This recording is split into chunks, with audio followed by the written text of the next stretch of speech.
Ang dakong pangutana ani karon nganong karon lang ni gilusad nga duna nay gipasaka nga kaso batok sa usa nila ka miyembro nga si Senador Rodante Marcoleta.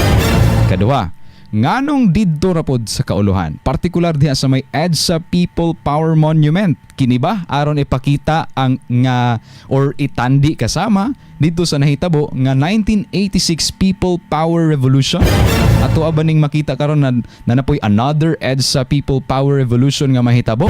Ang gipahigayon nila, gigamit nila ang venue sa EDSA People Power Monument aron ipakita sa publiko nga duna na poy dako nga panagtapok mga kasama didto mismo kung asa gipahigayon ang 1986 People Power Revolution.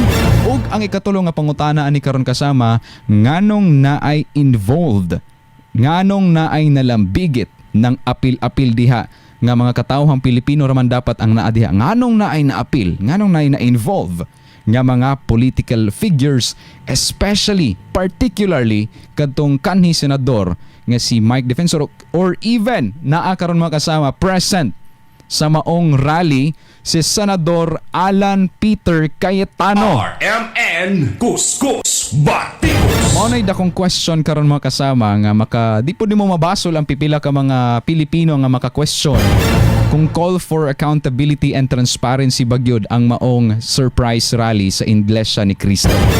Kay daghan pud kaayog pangutana nga kinahanglan tubagon nganong karon lang ni gilusad nga naanay kaso nga ginaatubang ang atuang isa ka senador diha sa minority bloc nga si Senador Rodante Marcoleta, ug nganong didto ra pod sa okolohan particular diha sa may EDSA People Power Monument, and of course nganong naay political figures involved sa maong rally. Di ba dapat kung mag-rally is ang grupo sa katawhang Pilipino mga yanong tao lang, kay otro man pod ni public official maning naglabot-labot diha.